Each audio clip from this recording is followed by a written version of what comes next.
Please. 오늘 특별히 집회가 굉장히 중요하기 때문에 기도를 하고 시작하도록 하겠습니다. Our Father in heaven, 아버지 하나님, as we open your word tonight, we ask for your Holy Spirit to come and be in our midst in a special way. 이 시간 저희가 하나님의 말씀을 펼 때 우리 주님께서 우리 가운데 특별한 방법으로 역사하셔서 우리가 주의 말씀을 깨달을 수 있도록 도와주시옵소서. I pray, Lord, that we may be faithful to your word tonight and that we may see its beauty and its truth shining through the words. 우리가 주의 말씀에 충실하게 도와주셔서 당신의 말씀 가운데 나타난 아름다움과 진리와 그리고 선하심을 맛볼 수 있도록 도와주시옵소서. Give us minds to understand and hearts to appreciate and experience. 우리가 깨달을 수 있는 마음을 주시고 우리가 주의 말씀을 이해할 수 있는 우리의 그 깨달음을 허락하여 주시옵소서. And I pray this in the name of the Lord Jesus Christ. 이 모든 말씀 예수님의 이름으로 기도합니다. Amen. Amen. Tonight we have the privilege of looking at the book of Hebrews. 이 저녁에는 특별히 히브리서에 있는 말씀을 저희가 살펴보도록 하겠습니다. Hebrews is the book in the New Testament that has the most to say about the sanctuary. 신약 성경에서 성소 문제에 대해서 가장 많은 말씀을 담고 있는 것이 바로 히브리서입니다. Beautiful, beautiful truths about the sanctuary. 이 성소에 관한 아름다운 진리가 히브리서 속에 담겨 있습니다. It's also the book that has been used by those who have rejected the Adventist message. It's been used most often against us. 특별히 우리 재림교회가 가진 우리 이 기별들을 거절하는 사람들이 가장 많이 인용한 책이 또한 이 히브리서에 있는 말씀이기도 합니다. I remember going to the service that was featuring the testimony of Desmond Ford many years after he had left the Adventist Church. 우리 데스먼드 포드가 우리 재림교회를 떠난 후에도 그분께서 이렇게 하신 많은 그 우리 순서 말씀들이 있습니다. I had always thought that he left the church mainly because of his interpretation of Daniel. 특별히 이제 그분이 우리 교단을 떠나신 것은 특별히 이제 다니엘서 해석에 관한 문제가 가장 큰 이유였고요. But as he gave his life journey in his testimony, 그분이 이제 그 간증에서 그의 삶을 이렇게 돌아보는 간증에서 말씀하기를 he said it was the book of Hebrews that gave him the problems and why he could no longer be an Adventist. 그분이 더 이상 재림교인일 수 없는 이유의 가장 큰 이유가 바로 이 히브리서에 있는 말씀들이었다고 그렇게 회고하고 있습니다. In fact, he confessed that he never did believe the Adventist understanding of the book of Hebrews. 그래서 그 우리 히브리서에 관한 우리 재림교회의 이해 그 말씀을 그분이 이제 믿을 수가 없다고 이렇게 말씀을 했어요. So this is part 2 of our section on the truth of the sanctuary message. 그래서 오늘 이제 우리가 그 성소에 나타난 진리에 관한 말씀을 오늘 두 번째 시간입니다. 진리와 관련된 부분을 다루겠습니다. We looked at the Old Testament this morning, and now we're looking at the New Testament, the book of Hebrews. 이제 오늘 아침에는 저희가 구약 성경에 나타난 성소의 진리를 찾았다면 오늘은 신약 성경에 나타난 성소의 진리를 찾도록 하겠습니다. Now, I'm not going to be able to cover everything tonight. 오늘 이 모든 부분을 다 다룰 수는 없습니다. So if you can put the first slide up. 그래서 이제 첫 번째 슬라이드를 보시면요. We have, go ahead, yes, we have a couple of articles that you can get on my website. 여기 보면 제 그 홈페이지 주소가 있는데 여기 들어가면 여기 논문들이 수록되어 있습니다. So I invite you to write down this website. Can you read it for yes, them? yes. The address to your I guess website it's, is I guess already, it's on the already, yeah, it's on the yeah. on the PowerPoints they yeah, have. on That's the right. Okay. material. So you can go there and you can download these articles and others and study them more, because I really don't want you to believe what I say tonight without checking it out yourself with Scripture. 성경에 나타난 말씀들을 여러분이 직접 스스로 확인하기 이전에 그냥 제가 말했다고 해서 그냥 무조건 믿지 않기를 바랍니다. Remember what David did in Psalm 27? 다윗이 시편 27편에 뭐라고 말했죠? He searched diligently to see whether these things were true or not. 이것이 정말 진리인지 아닌지 알기 위해서 그가 정말 열심히 성실하게 최선을 다해서 말씀을 탐구했다고 말하고 있습니다. So don't trust any professor, seminary professor, without checking them out, because the Bible is the final word, not a human being. 그래서 뭐 신학과 교수님이라고 해서 그냥 무턱대고 믿지 마시고 여러분 스스로 먼저 그것을 확인하시길 바라고 마지막 최종 진리와 아닌 것의 최종 권위의 판단 기준은 성경 말씀입니다. I'm going to share what I understand so far in this very deep and exciting book. 그래서 여기 정말 심오하고 이 흥미로운 이 책에 대해서 제가 지금까지 발견한 것들을 그냥 여러분들과 나눌 뿐입니다. 이 시간에. I just warn you, my area is Old Testament and not New Testament. 아마 여러분들이 아니 당신 전공 내가 구약인 줄 아는데 왜 신약에 기웃거리냐 이렇게 하실 수도 있어요. So I will do my best, but I'm not an expert in New Testament stuff. 제가 최선을 다하겠지만 하여튼 제가 신약 전공은 아니기 때문에 하여튼 한계는 있을 겁니다. Okay, here we go. 자 이제 가보도록 하겠습니다. This lecture does not depend upon who wrote the book of Hebrews. 이 강의는 누가 히브리서를 썼는가 이것이 이제 중요하지는 않습니다. There's no author mentioned in the epistle. 이 서신서의 저자가 누군지는 이렇게 나오지 않거든요. And most scholars today reject the idea that Paul wrote the book. 그래서 요새 최근에 이제 학자들은 이제 바울 저작서를 대부분 이렇게 부인을 하고 있습니다. You have to look really hard to find a commentary that supports the Pauline authorship of the book of Hebrews. 그런데 여러분 이제 그 우리 커멘타리나 이것을 깊이 살펴보면 이 히브리서의 내용 자체가 이 바울의 저작서를 아주 강하게 지지하고 있는 것을 알게 될 것입니다. But I'd like to tell you a very interesting story that I heard by one of my colleagues. 제 동료로부터 들은 한 재미있는 이야기를 우리 여러분들에게 해드리겠습니다. This is a New Testament scholar that is a French-speaking person. 우리 저 신약 학자인데 이 불어를 하시는 분이에요. And he teaches in well, he's just retired now, but he was teaching in Cologne, France. 이 프랑스의 콜로세가 컬로시? Cologne, our Adventist university in France. 프랑스는 어쨌든 우리 재림교회 그 대학에서 그분이 이제 강의를 하셨는데 지금은 은퇴하셨고요.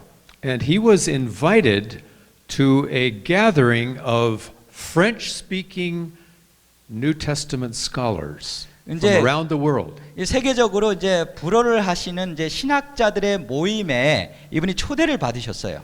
And they met at the Vatican and Vatican City in Rome. 그래서 로마의 특히 이제 바티칸시에서 이제 만난 겁니다.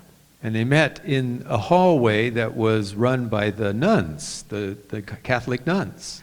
그리고 이제 그 통로가 그때 이제 그 캐톨릭의 수녀들에 의해서 이제 운영되고 있었는데.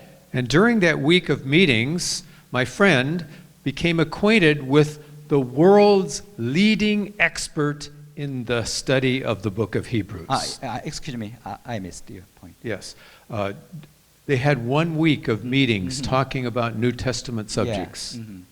And during that week, my friend met the world's expert on the book of Hebrews. 그런데 이제 그 모임 속에서 한 주 동안 이제 모임을 가졌는데 그 모임에 오신 분 가운데 이분이 그 당시 히브리서의 최고 전문가 학자를 거기서 만나셨어요. He's written more books and more studies than any other living person. 그 당시 살아있는 현존하는 분 중에서는 아마 가장 히브리서에 대해서 가장 많은 책을 저술하신 분이었습니다. His name is Albert Van Waa. 그분의 이름이 알버트 벤 와. Van Waa. 와우, 어떻게 발음하는지 잘 모르겠다. 예, 반호이. 예. And so they became friendly to one another during that week. 그래서 이제 그 한 주 동안 굉장히 서로 친해졌습니다. because the nuns served all the other people wine and he did not accept the fermented wine. 이제 그 강의가 있는 홀에서 그 우리 수녀들이 이제 와인을 이렇게 쭉 이제 돌렸는데 이분은 이제 재림교인이니까 이제 그걸 안 드셨거든요. So Dr. Vanois said, "Nuns, bring him fresh grape juice every meal." 그래서 이제 이분이 이 수녀님들에게 식사 때마다 그냥 그 포도즙을 이렇게 제공해 달라고 이렇게 부탁을 했습니다. So during the last banquet, the last night, 그래서 이제 마지막 날 그 저녁 만찬에서 my friend had the courage to ask this great scholar a very scary or dangerous question. 이 정말 위대한 학자에게 정말 그 용기를 내서 굉장히 좀 조심스럽지만 좀 약간 위험한 이런 질문을 이분에게 던졌어요. He dared to ask him, "Who do you think wrote the book of Hebrews?" 당신 히브리서를 누가 썼다고 생각합니까? And Dr. Vanois looked at him like, "Can I trust you?" 그때 이제 이분이 이게 이 사람 정말 믿을 만한 사람인가 이런 눈으로 저를 쳐다보더니 And I guess he thought yes because he answered him. I guess Dr. Vanois trusted my friend 그래서 이제 아마 좀 믿음이 갔나 봐요, 이렇게. because he said, "I cannot tell this publicly, what I'm going to tell you." 제가 공개적으로는 내가 여기서 말할 수는 없지만은 당신에게 개인적으로 내가 말해줄 수 If 있다. I would announce this publicly, I would be ridiculed and people would discredit my work. 만약 내가 공개적으로 이것을 밝히면 내가 웃음거리가 되고 사람들이 더 이상 나를 신뢰하지 않을 거다 이렇게 말을 했어요. But after decades of studying this epistle to the Hebrews, I have no doubt who wrote it. 내가 수십 년 동안 이 히브리서를 연구해 오면서 내린 결론은 의심할 여지 없이 It was Paul.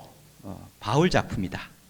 My friend was astonished 그래서 제 친구가 굉장히 놀랐어요. and excited. 그리고 굉장히 아주 신이 났습니다. He said, "That's the language of Paul. It's the theology of Paul. It's who else could write it but Paul?" 여기 나오는 언어나 신학이 아니 바울이 아니면 누가 이런 걸 쓰겠습니까? So I have a theory that when Paul wrote his other epistles, they were like love letters that he wrote very quickly. 제가 이제 보면 이제 바울의 이제 서신들을 보면 어떻게 보면 러블레터 같죠. 굉장히 이제 훅 써버려요. 빨리 쓰죠. There were problems, and so under inspiration, he wrote a letter to this church that he loved so much, and he wanted to help them. 그래서 어떤 문제가 있으면 그 교회에다가 그냥 영감을 받아서 그냥 쫙 일필 뭐 이렇게 해서 그냥 쫙 써서 보냅니다. But the book of Hebrews is his doctoral dissertation. 그런데 이 히브리서는 그 바울에게 있어서는 하나의 박사학위 논문과 같은 것이었습니다. His magnum opus that he's writing to convince the Jewish people to accept Jesus. 정말 그 당시 유대인들이 예수 그리스도를 받아들이게 하기 위해서 쓴 하나의 그의 걸작이 바로 이 히브리서입니다. Now, if you don't think there's a difference between love letters and dissertations, 여러분 아마 이제 러브레터하고 논문을 비교하면 그 차이가 뭐죠? you need to read my dissertation. 아마 제 논문을 한번 여러분 읽어 보셔야 됩니다. My major professor was a strict German. 제 그 주임 He wrote in 교수가 굉장히 very 엄격한 그 독일 학자였습니다. very technical language. 굉장히 아주 좀 전문적인 용어를 쓰시는 I 분인데 turned in my first chapter with ordinary English and he crossed out almost every word and added 제가 a 그냥 big word. 평상시에 쓰는 그냥 그런 평범한 영어로 쓴 챕터 1 1장을 이렇게 처음 제출했을 때 그냥 빨간 줄이 잔뜩 갔어요. 그리고 그 좀 시시한 영어를 정말 아주 웅장한 채로 다 이게 바꿨습니다. He taught me to write in a new language that no one could understand except for those who were reading my dissertation as doctoral professors. 정말 이 박사학위 논문 심사하는 분만 이해할 수 있는 이제 그런 언어로 다 바뀌어 버렸기 때문에 한번 우리가 읽으면 이해가 잘 안 될 것 같아요. Just as an example, my last page of my dissertation is one sentence. The whole page is one sentence. 제가 이제 마지막 챕터는 그냥 한 장이 한 문장이에요. 한 센텐스로 돼 있어요. 그냥 And my doctoral professor, Dr. Hazel, gave me a great compliment. 그리고 이제 우리 하젤 박사님이 여기에 대해서 굉장히 칭찬을 많이 해주셨습니다. And he said, "You out-German the Germans with your complicated writing." 정말 독일인이 아니면서 정말 독일인처럼 이런 아주 미묘한 복잡한 언어를 구사해 썼다고 저를 칭찬해 줬습니다. I got a disease called dissertation ease. 제가 그래서 이제 한 병을 얻었는데 디지즈가 아니고 병이 디저테이션 뭐 하여튼 그런 그 논문병이라고 해야 되나 하여튼 그런 병을 얻었습니다. And I've taken the rest of my life trying to get over this disease. 그래서 하여튼 제 나머지 생에는 이 논문병을 극복하는데 대부분의 시간을 보내야 했습니다. Hebrews is the most difficult book in the New Testament. 그래서 이제 히브리서는 그 신약 성경에서 가장 어려운 책 가운데 하나입니다. I went to the seminary and you had to take a test in New Testament Greek. 제가 이제 그 세미나리에 가서 이제 신약 헬라어 그걸 이제 And I 공부했습니다. studied hard. 제가 공부를 굉장히 열심히 했거든요. And I got a good grade. 좋은 성적 받았습니다. So they said you have to take the course in Hebrews because that's the most difficult Greek. So you must take that course. 아주 어려운 헬라어도 했으니까 이제 I'm sorry, you. So I was forced to take Hebrews because I scored on this level. 제가 이제 헬라어도 잘했기 때문에 이제 히브리어 코र्스를 이제 들으라고 제가 이제 강요를 좀 받았습니다. I said no, I want to take the Gospel of John, but they said no, you can't. It's too easy. 그래서 나는 이 복음서 특별히 이제 요한복음을 연구하고 싶다니까 아니 너는 충분히 할 수 있다고. So we're going into a deep, difficult but exciting book. 이제는 이 시간에는 정말 깊고 어렵지만은 정말 흥미로운 이 책을 우리가 함께 연구하겠습니다. Who did Paul? I'm going to use Paul. If you don't believe that, that's okay. But I'm going to use the name Paul. 뭐 믿지 않아도 할 수 없지만 저는 이제 바울이라는 이름을 쓰겠습니다. Who was Paul writing to? 바울이 주로 편지를 누구에게 썼을까요? The text says to the Hebrews, right? 여기 이제 그 문맥상을 보면 그 당시 히브리 문학적인 배경을 가진 사람에게 썼습니다. Probably mostly Jews. 아마 이제 대부분 독자들이 이제 유대인들이었을 것입니다. But Jews who did not know Hebrew. 하지만 유대인은 유대인인데 히브리어를 모르는 유대인들이 이제 그 당시 독자들이었을 Because 것입니다. all of Paul's quotations are from the Greek translation, the Septuagint. 그래서 이제 그 당시 이제 바울이 인용한 구약 성경이 그 당시 이제 70인역에 있는 헬라어 성경을 인용했거든요. Now you've got to remember that. 우리가 이제 이 사실을 기억하셔야 Because it 되는데 becomes vital for us to understand what Paul is saying by checking out where he's quoting in the Septuagint from the Old Testament. 그래서 우리가 이제 특별히 이것을 좀 신경 써야 되는 것이 바울이 인용한 이 구약 성경이 특별히 구약의 이제 헬라어가 도대체 어디에 있는 말씀을 인용했는지 그것을 우리가 정확하게 아는 것이 중요합니다. Now what was the problem that he was facing? 그 당시 그가 이제 당면하고 있었던 문제가 무엇이었을까요? Most scholars believe that he was facing a problem of Jewish believers who were tempted to go back into Judaism and to apostatize. 그 당시 이제 그 바울이 당면한 문제는 그 당시 유대인 크리스찬들이 다시 한번 유대주의로 이렇게 복귀하려는 그런 시도와 움직임이 있었다고 합니다. And so Paul's central theme is very simple. 그래서 이제 바울이 강조하는 중심 사상은 굉장히 단순해요. Don't forsake Jesus. 예수님을 버리지 마십시오였습니다. Because if you forsake Jesus, where are you going to go? 만약 당신들이 예수 그리스도를 버린다면 어디로 갈 것입니까? All the Old Testament types point toward Jesus. 모든 구약 성경의 표상은 예수 그리스도를 가르치고 있습니다. He is the better Joshua. 그분은 여호수아보다 더 He's the 나으신 분입니다. better Moses. 모세보다 더 위대하신 The 분입니다. better blood. 그리고 피보다 더 위대하신 The better 분이십니다. covenant. 그리고 언약보다 더 위대한 The 언약이십니다. better priest. 그리고 더 위대한 제사장입니다. The better sanctuary. 그리고 더 위대한 성소입니다. The very better sacrifice. 그리고 더 좋은 희생 제물입니다. And so forth. 계속 이런 말씀을 하고 있어요.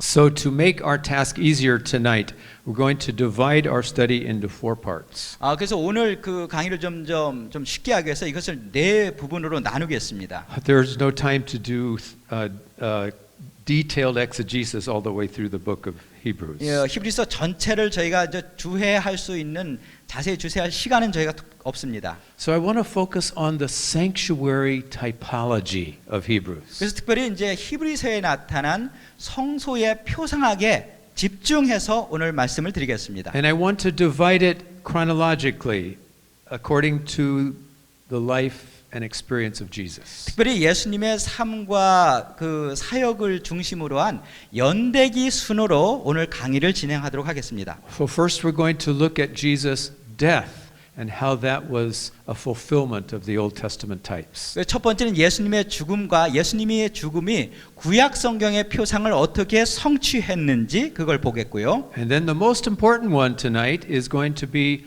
what happened when Jesus went to heaven, ascended to heaven. 그다음에 오늘 밤에 다룰 가장 중요한 부분인데 예수님께서 하늘로 승천하신 이후에 어떤 일이 일어났는가? What was he starting up in heaven? 하늘에서 예수님께서 어떤 일을 하기를 시작하셨는가? And then the third one is what was Jesus' ongoing work in the first century and onward from the perspective of Paul? 그 당시 이제 바울의 관점에서 예수님께서 1세기에 그 당시 하늘 성소에서 무슨 일을 하고 계셨는가? And then finally, was there something still in the future that Jesus was going to do according to Paul? 그리고 여전히 바울의 관점에서 그러면 미래에 예수 그리스도께서 어떤 사역을 진행하실 것인가? So let's start with number 1, Christ's death. 자, 첫 번째부터 시작하겠습니다. 예수님의 죽음, 그리스도의 죽음. And I don't believe there is any controversy over this first one. 아마 이 첫 번째 문제에 대해서는 아마 여기에 대해서는 뭐 논쟁의 여지는 없을 것 같아요. Christ's death was the antitypical fulfillment of the entire Old Testament sacrificial system. 그리스도의 죽음은 구약 성경 전체에 걸쳐서 나타난 모든 희생 제물의 희생에 바로 표상적인 성취를 나타냅니다. His death was the fulfillment of the daily sacrifices, the regular sacrifices. 그분의 죽음은 매일 드리는 상번제의 성취였습니다. It was the fulfillment of the red heifer ceremony. 그리고 우리 그 젊다고 하지 않고 어린 붉은 송아지의 그 희생 예식과도 또 관련이 되어 있습니다. It was the fulfillment of this phrase in the Septuagint, bulls and goats. Bulls and goats. 그리고 이것은 또한 70인역에 나온 것처럼 그 수수와 그다음에 염소의 제사와도 또한 관련이 있습니다. And if you look at those texts in the Old Testament, when you have bulls and goats together, it's a summary of the whole sacrificial system. 그래서 여기 이제 그 황소, 수수와 염소라는 이 두 단어는 모든 희생 제물을 통합하는 가장 대표적인 상징적인 제사입니다. And was Jesus also the fulfillment of the Day of Atonement? Sacrifice? 예수님의 희생적인 죽음은 대속죄일의 어떤 그 속죄 제사의 성취이기도 할까요? Did his death fulfill the Day of Atonement sacrifice? 맞습니까? Yes. 예, 그렇습니다. Especially. 특별하게. One of the points of the book of Hebrews is even at its high point, at the Day of Atonement, it was not effective to take away sin. 그러니까 히브리서에서 계속 이제 정점으로 가면서 심지어 대속주일의 그 제사도 과거 구약 시대에 드렸던 것은 effective, 효과적이지 않았다고 말하죠. 결국은 예수님의 희생적인 죽음으로 완성되어야만 된다고 말씀하고 있습니다. Now, how was Paul able to come to this conclusion? 그럼 바울이 어떻게 이러한 결론에 도달하게 되었을까요? Does he say basically, you better believe it because I'm inspired? 내가 영감을 줬으니까 믿는 게 좋을 걸 이렇게 그냥 말씀했을까요? If you went out to give an evangelistic series and you started telling people you better believe it because I'm inspired, would they believe it? 그 되게 이제 그 전도 복음 우리 전도회 할 때 전도 강사들이 그러죠. 내가 영감 받아서 이렇게 세게 말하는데 안 믿어 뭐 이런 분위기였잖아요. And so if he's talking to Jews who were tempted to leave Christianity, would they believe it simply because Paul said it? 그 당시 막 이제 배교하고 이제 교회를 떠나려고 하는 그 당시 유대인들에게 그래도 바울 선생님이 말씀했으니까 믿어야지 이런 분위기가 아니었거든요. No, Paul knew that they wouldn't. 그렇게 한다고 해서 그들이 믿지 않을 걸 바울이 알았습니다. So every point that he makes in Hebrews, he establishes from the Old Testament. 그래서 그 바울이 전개하는 모든 이론의 근거는 바로 구약 성경에 있는 말씀에 기초하고 있었습니다. And this point he establishes in Hebrews 10.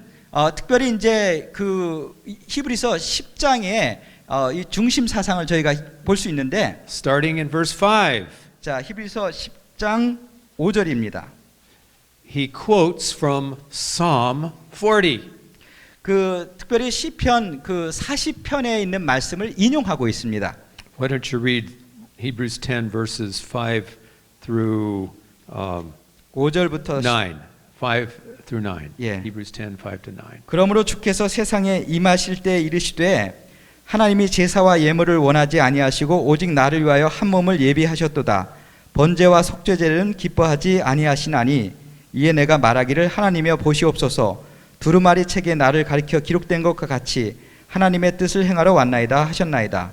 위에 말씀하시기를 주께서 제사와 예물과 번제와 속죄제는 원하지도 아니하고 기뻐하지도 아니하신다 하셨고 이는 다 율법에 따라 드리는 것이라. 그 후에 말씀하시기를 보시옵소서 내가 하나님의 뜻을 행하러 왔나이다 하셨으니 그 첫째 것을 폐하심은 둘째 것을 세우려 하심이라. Paul here is doing a good exegesis of Psalm 40. 바울이 여기서 시편 40편을 잘 주석하고 있습니다. Before Jesus steps out from his throne in eternity to take on humanity in the incarnation, 예수님께서 막 이제 그분의 영원한 보좌에서 나오셔서 인간의 인성을 쓰시는 그 광경입니다. he says, sacrifice and offering you don't desire, Yahweh, my Father.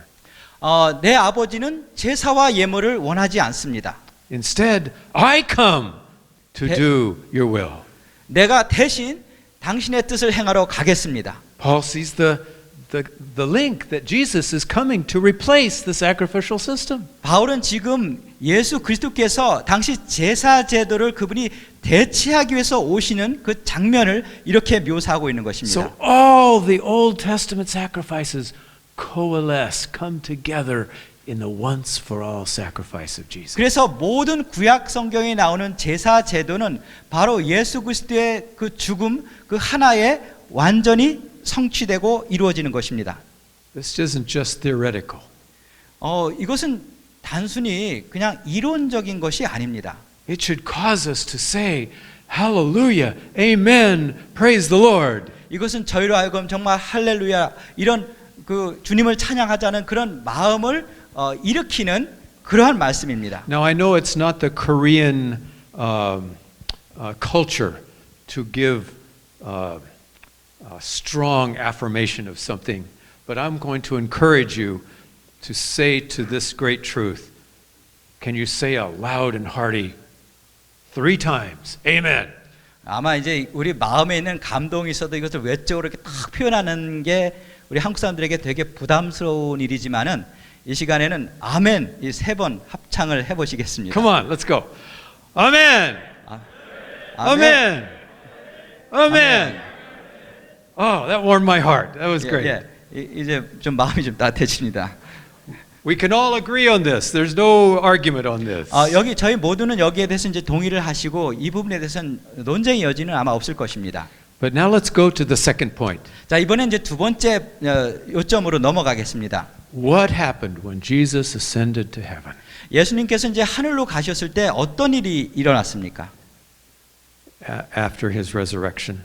자, 예수님께서 부활하신 이후에 Now you know what the traditional Seventh-day Adventist position is. 여기에 대한 우리 재림교회의 전통적인 입장은 아마 잘 아시죠. He ascended to begin his high priestly intercessory ministry in the holy place of the heavenly sanctuary. 하늘 성소의 성소에서 대제사장으로서 중보 사역을 하시기 위해서 하늘에 가셨다. 이것이 이제 저희의 입장입니다.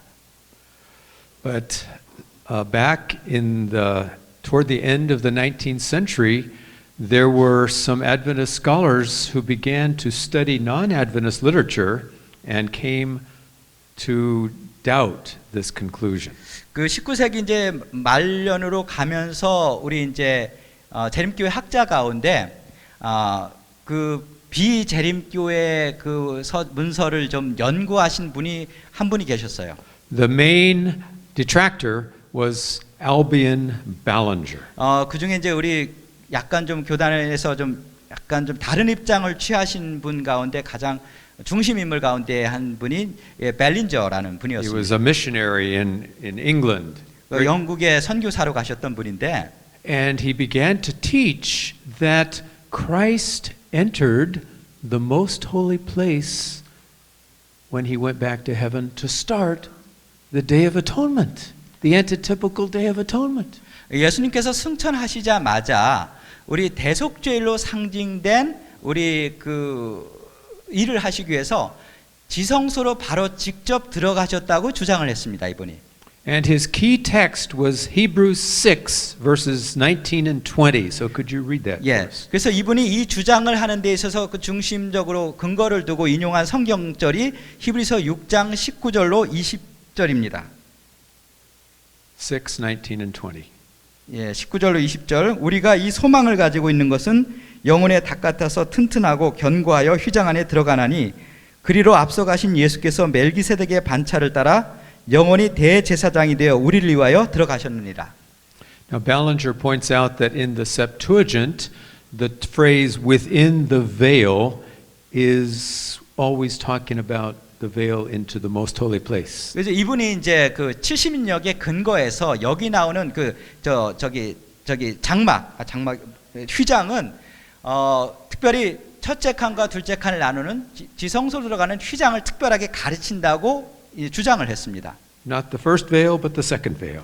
첫 번째 성소에 들어가는 휘장 말고 두 번째 지성소 들어가는 휘장을 가르친다고 주장을 했습니다. So he reasoned if Jesus ascended and went right into the most holy place, it must be to start the Day of Atonement. 그렇다면 지성소에 왜 들어갔겠습니다. 들어간 이유는 바로 대속죄를 봉사를 하기 위해서 들어가셨다는 것입니다. Because that's what the high priest did every year. He went into the most holy place. 그거에 바로 대제사장이 1년에 한 번씩 하는 유일한 봉사이기 때문에 그렇습니다. And in the regular cycle of the sacrificial system, he only went into the most holy place on Day of Atonement. 그래서 정말 이 1년에 한 번씩은 이 속죄 봉사를 하기 위해서 지성소에 들어가셨다고 주장을 했습니다. So on the surface at least, it sounds like a plausible argument. 그래서 이렇게 그냥 들어만 보면 그럴싸해 보이는 주장이에요. But Ballinger then went on and drew the deduction, the conclusion based upon this. 그래서 이제 벨린저가 이제 이 말씀의 근거에서 이것을 모든 그 결론을 도출을 해냈습니다. If Jesus went to start the antitypical Day of Atonement in 31 AD, 예수님이 AD 31년에 대속죄일의 원형이 되는 그 봉사를 하기 위해서 지성소에 들어가셨다면 then what is left for 1844? 그러면 1844년에는 뭐 할 게 뭐가 있지 이런 궁금증을 자아내죠. Now, for a while, he tried to still salvage 1844. He tried for a while. 하지만 이분이 그래도 한동안은 그래도 1844년이라는 이 사건의 연대는 어떻게든지 지켜보려고 그래도 나름대로 And he said, 애를 썼어요. well, maybe Satan was judged starting in 그래서 1844. 어쨌든 그걸 자꾸 이제 지키려고 하다 보니까 뭐 희한한 발상이 나와요. 아마 그때 그럼 아마 사단을 심판하지 않을까 뭐 이런 결론도 나오고. But people asked him, well, where's the scripture proof for that? 그럼 사람들이 묻죠. 그럼 그 사단을 심판하는 근거가 성경적 근거 어딨냐? And he said, I don't have any scripture proof. 그럼 또 성경적 근거는 없거든요. So he finally came to the conclusion that he had to choose between the gospel or the investigative judgment. 결국은 이제 양당 간의 선택을 해야 되는 순간에 왔어요. 조사 심판이냐 복음이냐 이 기로에 쓴 것입니다. He came to the conclusion that the Adventist doctrine of 1844 and investigative judgment simply was not biblical. 결국은 우리 재림교회의 1844년 그리고 조사 심판 기별은 성서적이지 않다. 뭐 이런 결론을 내릴 수밖에 Now, 없었습니다. Desmond Ford, years later, used the same arguments. He warmed up the arguments of Albion Ballinger. 근데 1년 후에 그 우리 데스먼드 포드가 이 알빈저의 이 주장을 좀 더 따뜻하게 이분이 더 보강을 했습니다. But he used as his main argument, main passage, Hebrews 9 and verse 12. 이 데스먼드 포드는 그 히브리서 9장의 12절 말씀을 특별히 인용을 했습니다. Please read that. 9:12. 오직 9. Not with the blood of 예, goats. 염소와 송아지의 피로 하지 아니하고 오직 자기의 피로 영원한 속죄를 이루사 단번에 성소에 들어가셨느니라. So you have to understand that in most English Bibles, the word that is translated sanctuary in the Korean Bible is translated most holy place. in 여기 the English 한국어 Bibles. 성경에는 성소에 들어갔다고 되어 있는데 대부분의 영어 성경에는 지성소에 들어갔다고 번역이 되어 있습니다. It's the Greek word tahagia.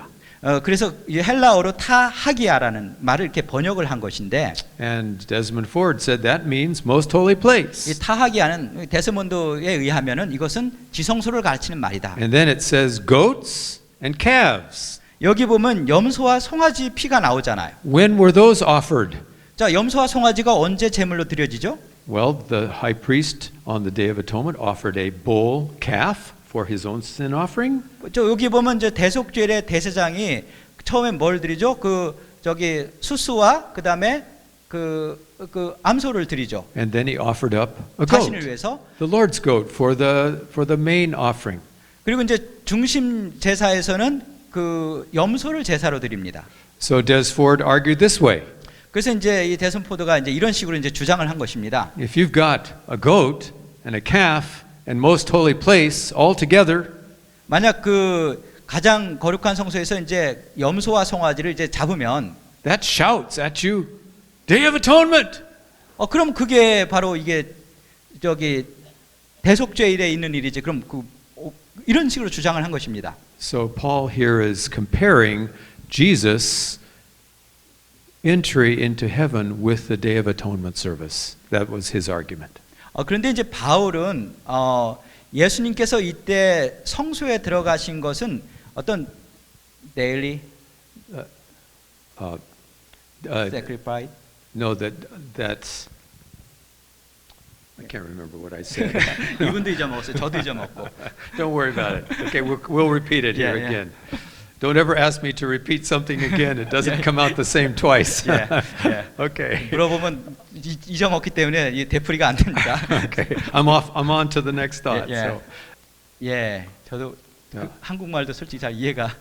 So basically, Des Ford argued that when Christ entered into the heavenly sanctuary, it was to start the antitypical Day of Atonement. 그래서 어쨌든 예수님께서 그 대속죄의 원형이 되는 대속죄를 봉사를 위해서 어쨌든 성소에 이제 들어가셨다. 이것이 이제 그의 입장이었습니다. And if the Day of Atonement was fulfilled starting in 31 AD, what is left for 1844? 그래서 이제 대속죄의 어떤 이 상징이 표상이 AD 31년에 이미 성취가 되었으면 더 이상 예언적으로 이제 뭐가 남아 있느냐? Ford said, nothing. 이제 남아 있는 것이 없잖아요. So 1844 is wrong. Adventists have been following a delusion. 그래서 이제 1844년 자체가 이제 틀렸고 그러므로 재림교회 가르침은 이만 환상적인 것이다. So here's our big question for tonight. 그래서 이것은 우리에게 그 당시 아주 굉장히 큰 의문을 던져줬습니다. That we want to ask of Paul and the writings that he gave us in the book of Hebrews. 그래서 우리가 이제 오늘 이 저녁에 우리 바울이 쓴 이 말씀에 대한 의미를 저희가 함께 찾아봐야 되겠습니다. When Christ ascended to heaven in AD 31, 예수님께서 31년 AD에 하늘에 가셨다면 was it to start the Day of Atonement as Ballinger and Ford claimed? 발린저와 포드가 말하는 것처럼 대속죄일 봉사를 하러 가셨는가? Or is there evidence in the text for a different background? 하지만 그들이 사용하는 그 증거로 사용하는 이 성경 말씀이 아니면 다른 배경을 가지고 있을까? So now let's step back and look at the big picture in Hebrews. 자, 그래서 잠깐 이제 뒤로 물러서서 우리 히브리서의 어떤 큰 그림을 먼저 그려보도록 하겠습니다. There are three main passages that talk about Jesus' entry into heaven. 예수님께서 이제 하늘에 가신 것을 나타내는 가장 중심이 되는 성경들이 세 개가 나옵니다. We've read two of them. 벌써 이제 두 개는 읽었죠, 저희가? Hebrews 6, 19 and 20. 6장 19절 20절, Hebrews 9, verse 12. 히브리서 9장 12절. But there's a third one 자, 이제 세 번째 성경절이 있어요. that Ford and Ballinger never bothered to look at. 그런데 그 벨린저나 포드 같은 경우는 이 성경절을 봐도 뭐 별로 개의치는 않았습니다. Now let's look at the literary structure of this central part of Hebrews. 그래서 이제 우리가 히브리서의 어떤 문학적인 구조를 이렇게 보면서 어떤 거기에 나오는 중심 사상을 한번 찾아보겠습니다. Remember, literary structures are not just to show us that it's beautiful, but to teach us theology. 여기 나오는 어떤 문학적인 구조는 우리에게 근사한데 멋있네 이런 걸 보여주는 것이 아니라 어떤 그걸 통해서 어떤 메시지 신학적인 의미를 전달하기 위한 목적으로 우리가 문학적인 구조를 사용할 수가 있습니다. So now can you display the entire structure of the next slide? 자, 우리 슬라이드에 전체 히브리서 구조가 나온 부분을 이렇게 보여주시면 고맙겠습니다. So notice how it goes from the veil on the top, number A, to 자, the 여기- veil on the bottom, A 여기 이제 prime. 휘장이 맨 꼭대기하고 맨 아래 휘장이 나오죠. Then 휘장. comes priesthood on the top and priesthood down B and B prime, priesthood. 이제 그 다음에 이어서 제사장 부분이 이렇게 나오죠. And C prime are sacrifice. 그래서 이제 C하고 이제 C 그다음 밑에 보면 이제 희생에 관한 말씀이 그다음에 나옵니다. And D prime, sanctuary. 그다음에 D에 관계된 것은 성소예요. And then E and E prime, covenant. 여기 그다음에는 언약이 나오고 And the middle is sanctuary, sanctuary. 그리고 이제 중심에 있는 것이 바로 성소입니다. Now, this is a structure that I received from William Shea. He worked this out. 이제 이 구조에 관한 것은 제가 이제 특별히 이제 윌리엄 셰이 박사님에게 이게 받은 것에 제가 이게 받은 것인데 그분의 작품입니다. And especially what I want to point out, stay back with that 계속 structure, 아까 거기 is that the A talks about entry and the A prime talks about entry. 그래서 그 A 부분이 다 예수님이 들어가신 것에 대한 것을 말씀하고 있어요. And they both mention entering within the veil. 이 두 개 다 휘장 안으로 들어간 것을 명시를 하고 있습니다. So these two are mirror images of each other. 그래서 이제 이 서로 이제 거울처럼 서로 이제 맛보면서 비교할 수 있는 성경 구절입니다. And Hebrew scholars that are not Adventists acknowledge that these two are talking about the same event. 그래서 우리 히브리 우리 학자들이 우리 재림교인은 아닌데도 이 두 개의 성경절이 서로 같은 것을 이야기하고 있다고 이제 그분들이 얘기를 해요. But most scholars think the event is the Day of Atonement. 그런데 이제 대부분의 그런 학자들이 이게 결국은 대속죄에 관한 말이다. 이렇게 생각을 합니다. But are they right? 그분들의 주장이 맞을까요? Is the majority opinion of scholars always right? 항상 다수의 학자가 주장한다 해서 그것이 옳은가요? I hope not. 뭐 그렇지는 않을 거라고 생각을 합니다. You would not believe in the seventh-day Sabbath if you followed the majority opinion of scholars. 만약 우리가 대부분의 대다수의 학자가 그것을 주장한다고 해서 우리가 그것을 믿지는 않죠. Most of our doctrines, the majority of Christian scholars don't agree with. 왜냐하면 우리 안실 같은 경우도 대부분의 학자들은 그것을 믿지는 않거든요. So I don't follow the majority. I want to follow where the text leads me. 전 그래서 뭐 다수가 따른다 해서 따르지 않고 그것이 성경이 말하기 때문에 그것을 믿습니다. So what is the Old Testament background here? 그럼 여기에서 구약 성경의 어떤 배경이 되는 것이 무엇일까요? 이 말씀과 관련돼서. Now Hebrews 6 verses 19 and 20 doesn't explicitly tell us what the background is. 그 히브리서 6장 20절은 Does not explicitly tell us what the background is. 구약 성경의 배경이 무엇인지 명시적으로 말하지는 않고 있습니다. It says that Christ enters within the second veil, but it doesn't say when that happened. 예수님께서 휘장 안으로 들어가셨다 하고 이것이 언제 있고 뭐 여기에 대한 배경 설명이 아무것도 없어요.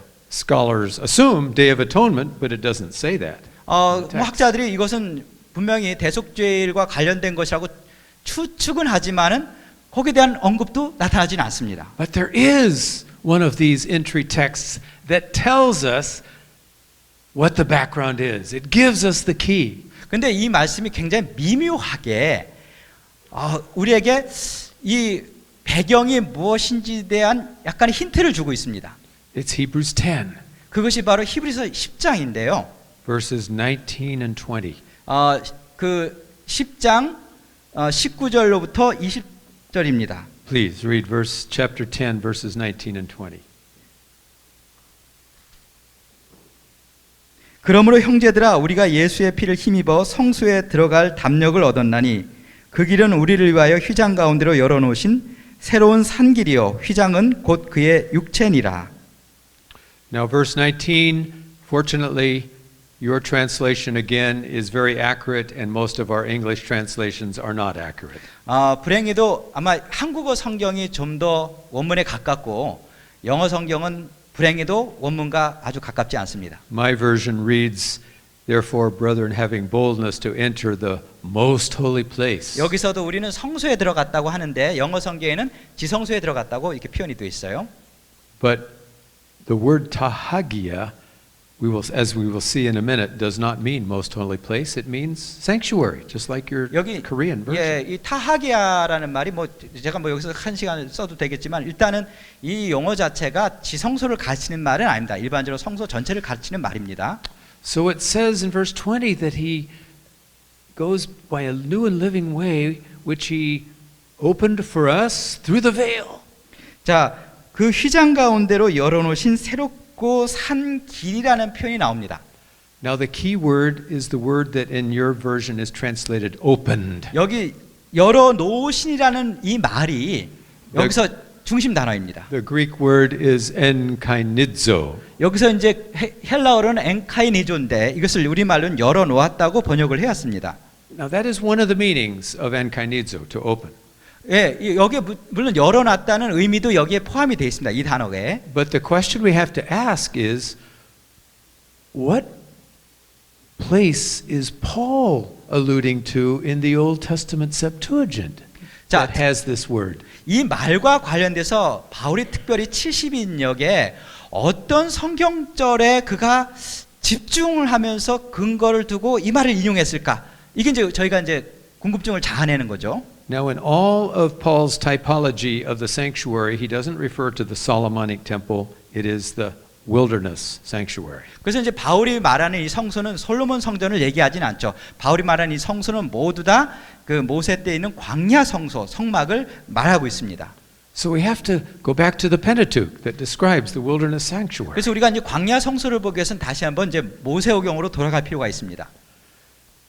And we have to ask, does the word enkainidzo appear anywhere in the Pentateuch?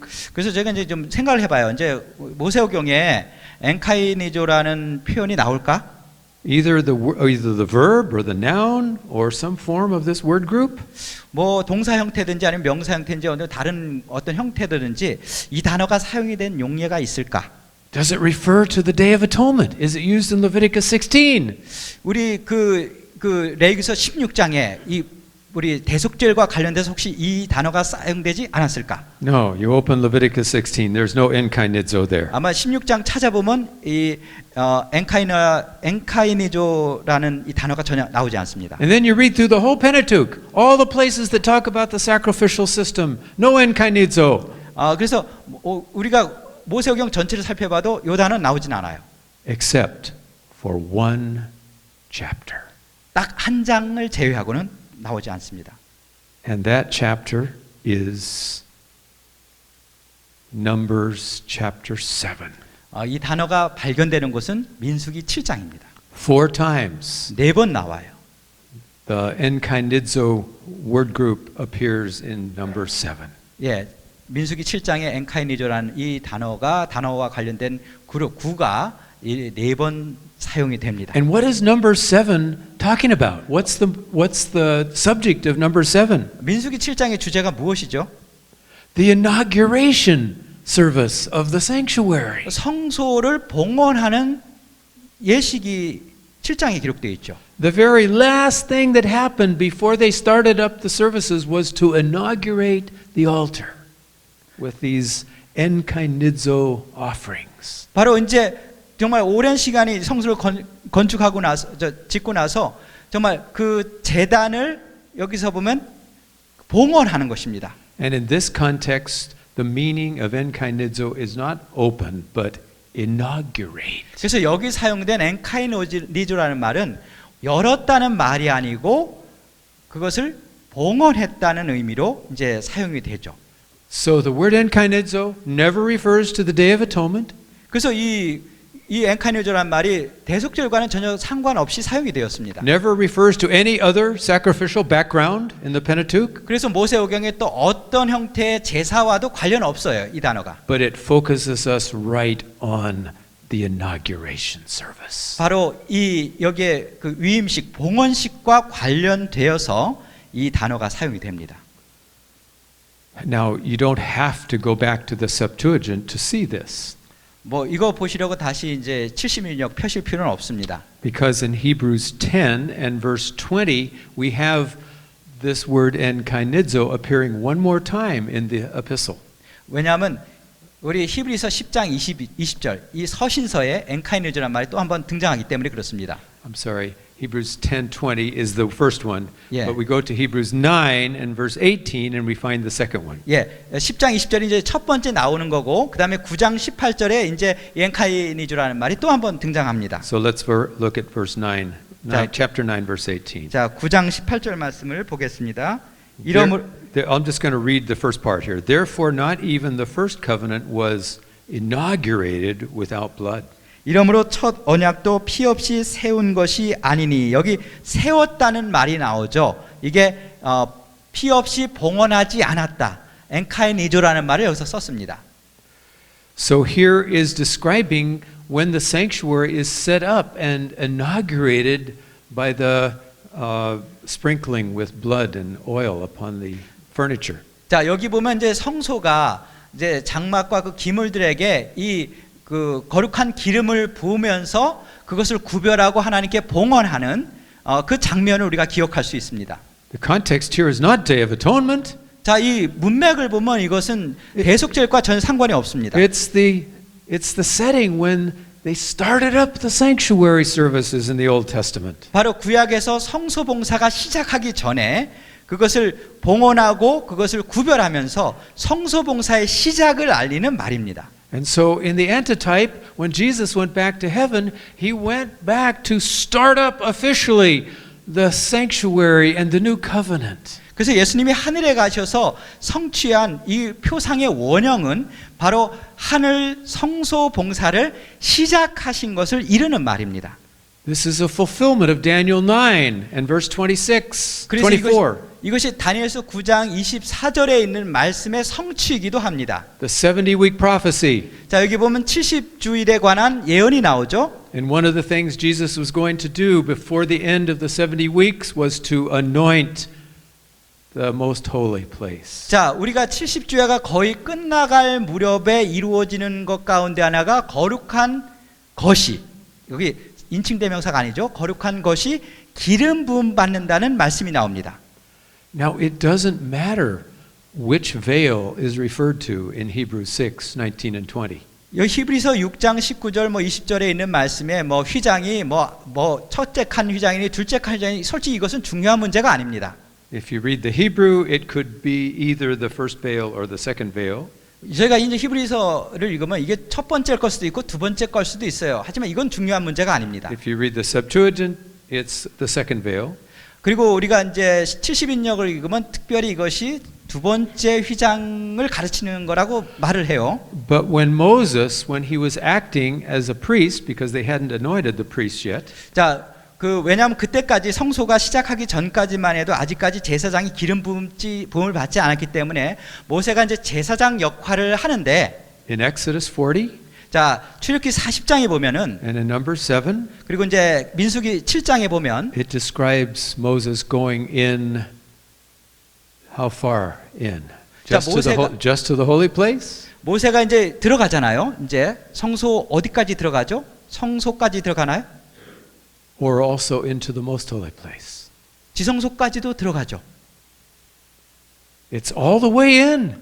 끝까지 들어갑니다. He anointed the articles of furniture in the holy place, and then he went and anointed the ark in the most holy place. 그가 이 성소에 있는 모든 기물에 기름을 부으면서 그것을 구별하고 봉헌하면서 성소 안으로 들어가는 것입니다. He anointed the whole sanctuary. 그리고 나지연 지성소 안까지 들어가서 법궤까지 기름 붓고 모든 성소에 있는 기물들을 그가 봉헌을 합니다.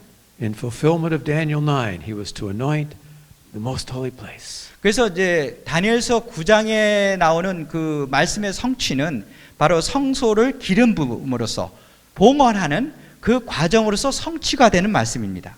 So if Desmond Ford and Albion Ballinger had only looked at Hebrews 10, they would have found the key. 만약에 엘빈저나 데스몬포드가 히브리서 10장을 봤다면 아마 이분들이 여기를 푸는 열쇠를 찾을 수 있지 않았을까 싶어요. They would have seen that Encanizzo points us not to Day of Atonement, but to the inauguration service, just 바로 like Adventists have taught. 인카노저란 이 말 자체가 대속죄를 가르치는 것이 아니라 바로 예수님께서 시작하는 하늘 성소의 봉헌, Now let's 집을 look, 나타내는 것이라는 것을 그분들이 알았을 거예요. let's look at Hebrews 9:12 that Desmond Ford. 자, 이 히브리서 9장 12절에 이 말씀을 보면 이제 데스몬포드가 You have the blood of goats and calves that are mentioned in verse 12.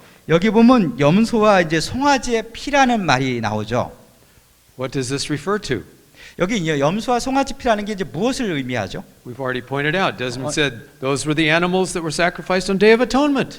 아까 말씀드렸죠. 이제 데스몬포드는 이건 대속죄를 드려주는 희생 제물인데 Is that what you find if you read these in the original Greek? 우리가 그리스 헬라어 원문을 읽어도 똑같을까요? This is one of the many reasons I'm thankful we pastors are encouraged to learn the biblical languages. 그래서 제가 고마운 게 우리 목사님들 우리 성경에 나오는 원어를 꼭 배워야 된다는 이게 이걸 격려해야 되는 것이 제가 참 감사합니다. 그것이. So we go back and look at the Septuagint use of goat and calf. 저희가 이제 다시 가서 이제 70인령에서 여기 염소와 송아지 피가 어떤 말을 썼을까? Let's start with the word calf, moskos. 여기 이제 염소라는 송아지란 말은 이 모스코스라는 말을 썼습니다. Does this point us to Day of Atonement or to inauguration? 자, 이 원문만 보면 이게 봉헌과 관련된 제사에 드리는 제물을 가르치는 말로 쓰였을까요? 아니면 대속죄일 제물을 가르치는 말로 쓰였을까요? To both, 둘 다 쓰였어요. because it's used for both the Day of Atonement and the inauguration. 왜냐하면 이 송아지는 뭐 그 봉헌식에도 드려졌고 그 다음에 대속죄로 드려졌습니다. So this word doesn't help us. 그래서 이 단어는 별로 그렇게 큰 도움은 안 됩니다. How about the word tragos, the word for goat? 그럼 이제 염소를 나타내는 트라고스라는 말은 어떨까요? Now in the Septuagint there are two words for goat. 근데 이제 70년에 보면 이제 염소를 나타내는 단어가 두 가지가 나와요. There's tragos and then there's chimeros. 트라고스라는 말이 나오고 그 다음에 키마라스라는 말이 나옵니다. And here in Hebrews he uses tragos. 그런데 여기 이제 히브리서는 트라고스라는 말을 썼어요. 여기서. So now here is where the suspense gets very strong. 자, 이제 막 그 긴장감이 이제 막 작동을 하기 시작하죠. We open to Leviticus 16. 자, 그래서 이제 벌벌벌 떨면서 이제 레위기서 16장을 이제 We look at the 넘겨봐요. Septuagint for the word goat there. 그래서 레위기서 16장의 70인역에 이제 염소가 도대체 어떤 단어를 썼을까 이제 이렇게 보죠 우리가. Is it tragos 트라고스 or is it chimeros? 아니면 키마로스일까? It's chimeros and not 키마로스예요. tragos. 트라고스가 아니고 키마로스. Why is this so much suspense? 여기 왜 이렇게 긴장이 이렇게 생기죠? Because once again, this word does not lead us to Day of Atonement. 왜냐하면 이 단어가 우리를 하여금 대속죄를 가르치지 않기 때문에 그렇습니다. Tragos is not used for the Day of Atonement. 이 트라고스란 말은 대속죄와 관련된 희생 제물에는 사용되지 않았어요. So then we read, where else is tragos found in the Pentateuch? What other things does it describe? 그럼 다시 이제 모세경을 다 뒤져봐야 돼요. 도대체 이 트라고스란 말이 어디에 등장하는가? And we say, oh, it's not found anywhere else in the Pentateuch. 진짜 이 모세경을 다 뒤져봐도 이 단어가 안 나와요. Except for one chapter. 한 장 빼고는. What chapter? 어딜까요? Numbers chapter 7, 민수기 7장입니다.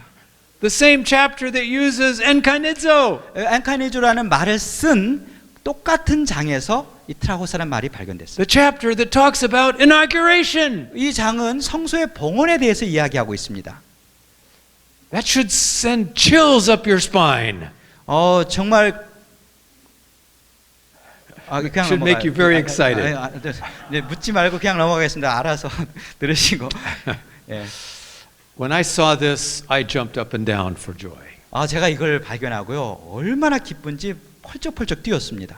Because here we have concrete evidence that Paul is not pointing toward Day of Atonement, but toward what Adventists have always said, the inauguration. 바울이 여기서 대속죄를 가르치는 것이 아니라 우리 재림길이 늘 믿어왔듯이 예수님의 성소봉사의 봉헌을 가르치고 있다는 그 사실에 대한 가장 견고한 증거를 여기서 발견하게 된 것입니다. I'm glad to hear those voluntary and spontaneous amens. 자발적으로 해주셔서 감사합니다. But just in case you don't have a Septuagint, 만약 여러분 70력이 없으면은 we have a second evidence. 두 번째 증거가 또 있어요. And that is the word tragos is found one more time in Hebrews. 이 트라고스라는 말이 히브리서에 또 한 번 나옵니다. And that is in Hebrews, let's see, no, that's not there. 9:19. 히브리서 9장 19절입니다.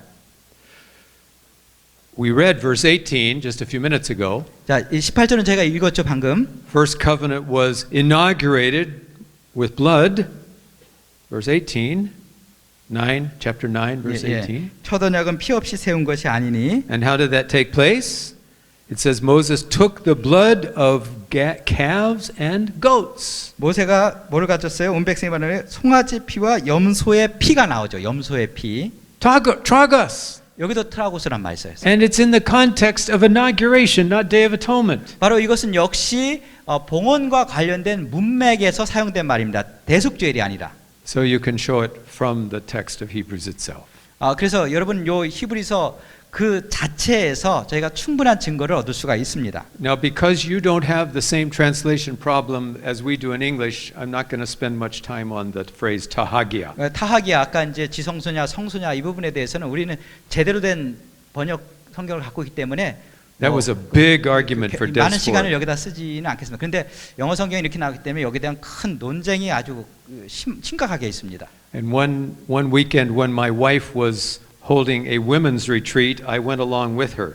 언젠가 제 아내하고 이제 우리 여성을 위한 어떤 리트리트에 이렇게 초대받아서 갔습니다. Now, at the women's retreat, they don't let the man, the husband show up. He has to be out of sight. 예, 그래서 이제 제 아내가 강사였는데 남편하고 같이 가면 여성들만 모이기 때문에 남자들은 반갑지 않은 손님이죠. 그래서 그 강의를 못 들어오게 하거든요. So they said, you have to stay in your room the whole weekend except for meals. 그래서 밥 먹을 때 제하고는 방에서 절대 나오지 말라는 그런 엄명을 제가 받았습니다. And so I spent the whole weekend looking at all 109 times where you have tahagia in the Septuagint. 그래서 일주일 동안 뭐 밥 먹고 할 일은 없으니까 제가 이제 그 타하기야라는 이 단어를 한 190개 정도 나오는데 한 주 내내 방에 틀어박혀서 그거 용례만 찾아봤어요.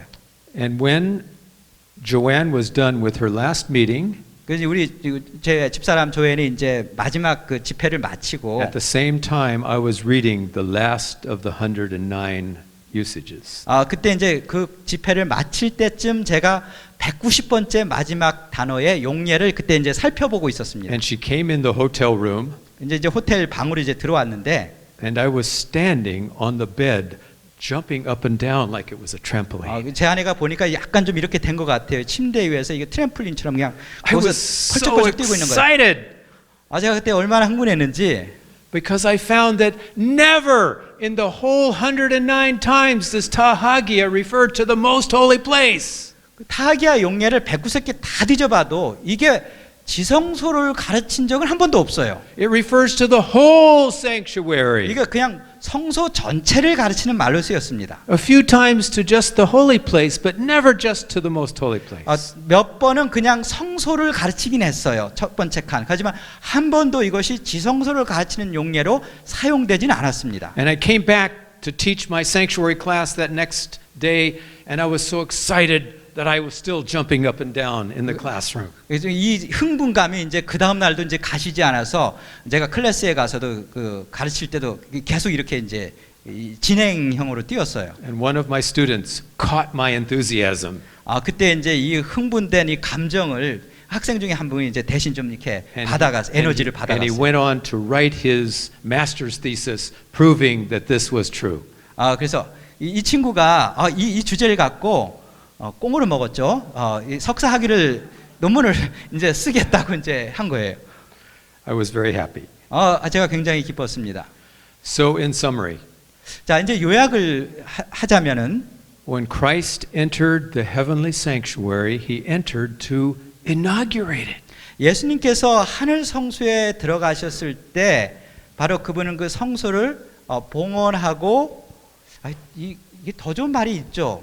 To officially start up the services as priest king. 그리고 제사장이자 왕으로서 그분의 공식적인 직분을 시작을 하셨습니다. And he went into the entire sanctuary to inaugurate it. 그리고 그런 과정에서 성소의 모든 것이 그때 함께 봉헌이 되었습니다. But that brings up the question of this phrase that's used 4 times in the book of Hebrews. 특별히 이제 히브리서에 이제 4번 사용된 이 하나님 우편에 앉으셨다. 이 표현에 대해서 제가 좀 몇 가지 의문이 드는 것이 있는데. Jesus sat down at the right hand of the Father. 예수님께서 아버지 보좌 우편에 앉으셨다. This is a quotation from Psalm 110. 이것이 시편 그 110편에 있는 말씀을 인용한 것입니다. Where the Father says to the Son, "Sit at my right hand till I make your enemies a footstool." 내가 내 원수를 내 발판이 되게까지 너는 내 오른쪽에 앉으라. Now, is that to be taken metaphorically or literally? 여러분 이 말씀을 그냥 상징적으로 이렇게 받아들이세요? 아니면 문자적으로 Is 받아들이세요? it primarily a spatial statement or a functional statement? 여기서 말씀하는 것이 어떤 공간적인 것을 말씀할까 아니면 어떤 기능적인 부분을 말씀하고 있을까요? When you go to Psalm 110, you realize it's functional. 저희가 이제 그 Psalm 10 So you go back to Psalm 110.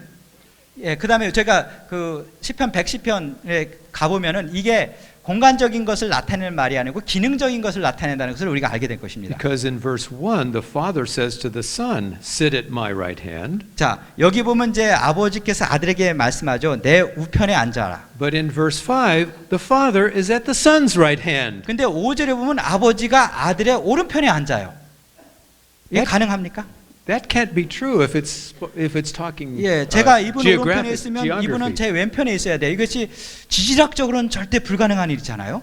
To sit at the right hand is a Hebrew idiom to mean status, royal status. 그래서 이제 이게 히브리서의 어떤 그 관용어 개념인데 오른편에 앉았다는 것은 어떤 왕으로서의 신분, 지위 이것을 나타냅니다.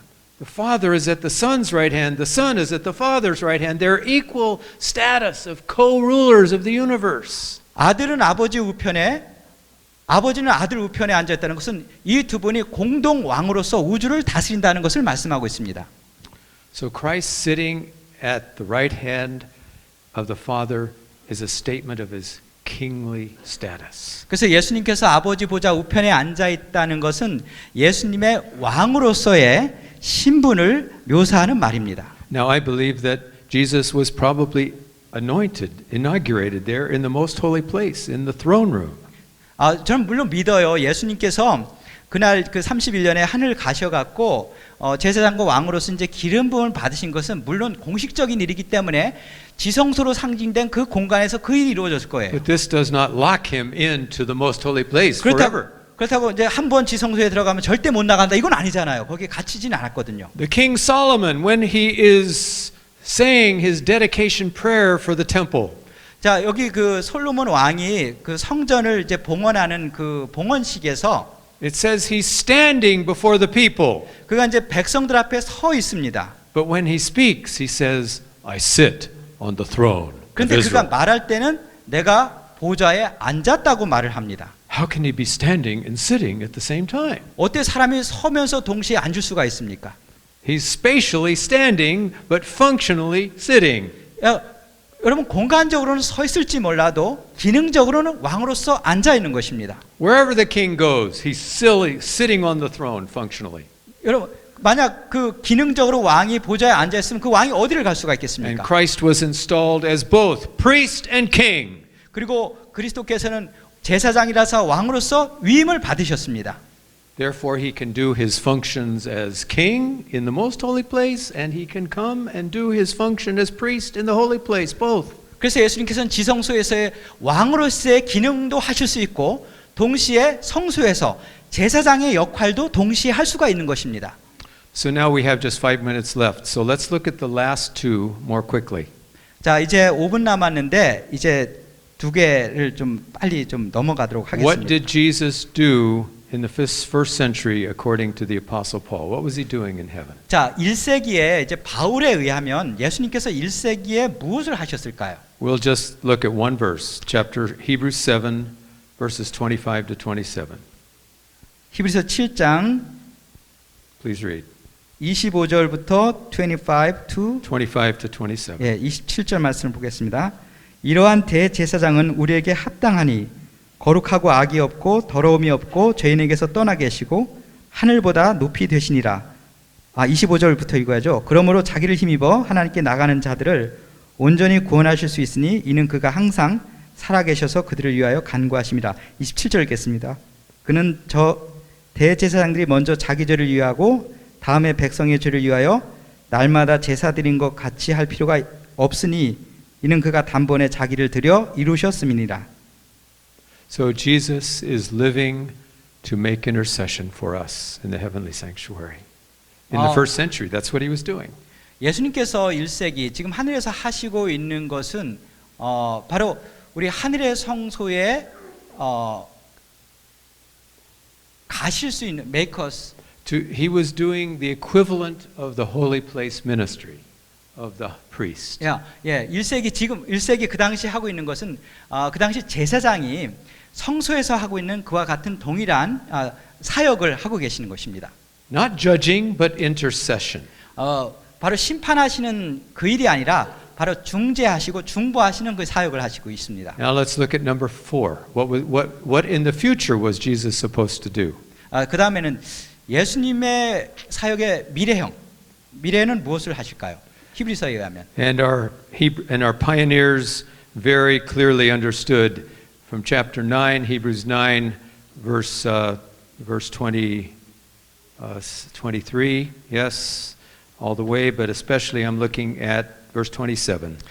저희 우리 재림교회 우리 선구자들은 특별히 이제 히브리서 9장 23절로 27절에 나타난 의미, 이 말씀의 의미를 정말 제대로 이해를 하고 계셨습니다.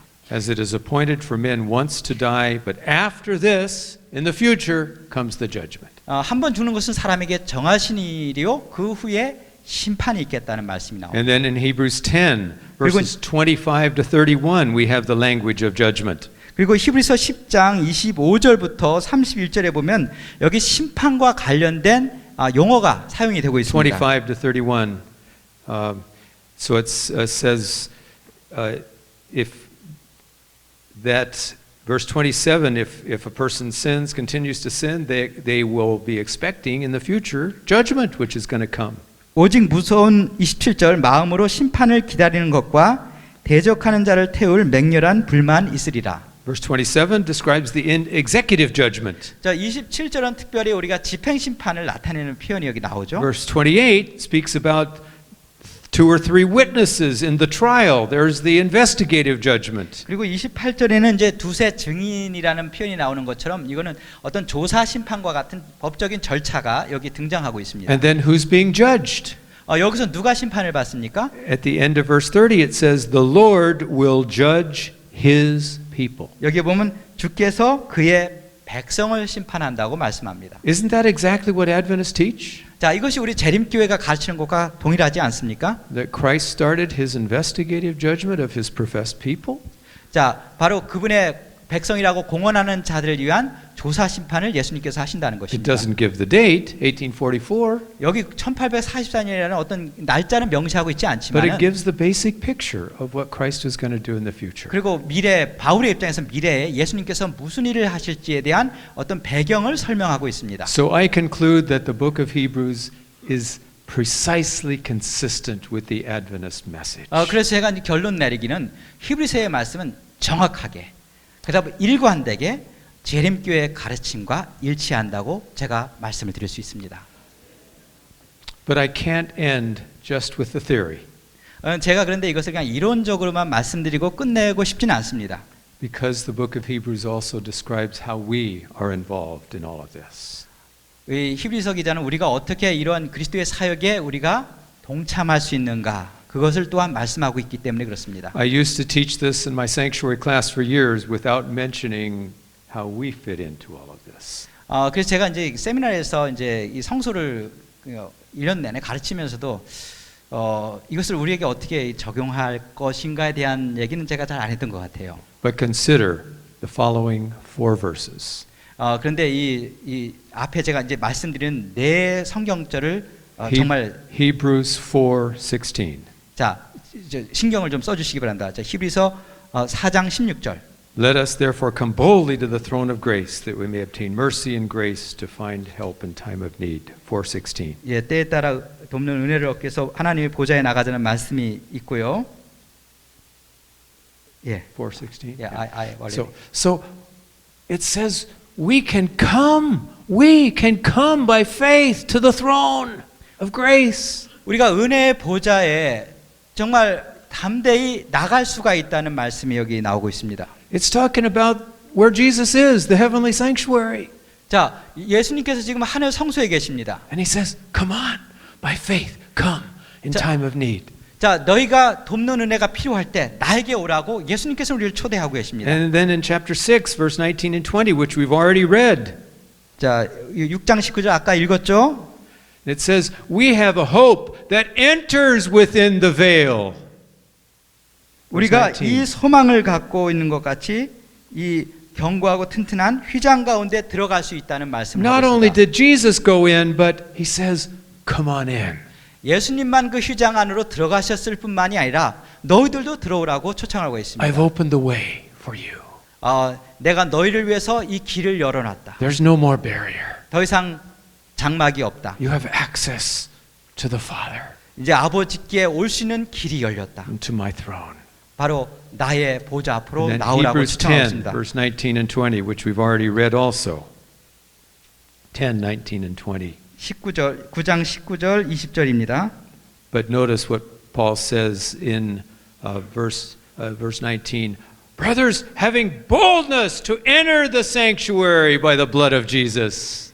예수님의 피를 힘입어 우리가 성소에 들어갈 담력을 얻었다고 말씀하고 있습니다. And in verse 22, come on, let's draw near to the presence of God. 정말 참마음과 온전한 믿음으로 하나님께 나가자고 초청합니다. We talked about the heavenly sanctuary as the place where God lives, where He wants to be close to His creatures. 하나님의 거주하는 공간으로서 우리가 성소에 대해서 말씀을 나눴죠. 이제는 그 하나님이 계신 곳에 가까이 가기 위한 그런 개념으로 우리가 성소를 이해할 필요가 있습니다. And the beautiful message of Hebrews is we don't have to wait until the second coming in order to enter into the heavenly sanctuary. 우리 히브리서의 기별의 아름다움은 우리가 하나님의 성소에 들어가기 위해서 예수님의 재림하실 때까지 기다릴 필요가 없다는 것입니다. Have you by faith gone to the heavenly sanctuary today? 오늘 여러분이 믿음으로 하늘 성소에 들어갈 수 있습니까? This is real. 이것은 현실이고 실제적인 I 일입니다. urge us to make the sanctuary doctrine relevant, to have it make a difference in our lives. 저는 여러분들 모두에게 이 성소 기별이 정말 오늘날도 유효하고 또 When 우리의 삶에 어떤 변화를 일으키는 기별이 되기를 원합니다. whatever problems we face here, he says, come on up to my home. 우리가 Be 이 with me. 세상을 살면서 어떤 문제에 직면하든지 하나님께서는 초청하십니다. 나에게로 오라고 And then the 말씀하십니다. last one is in chapter 12, verse 22.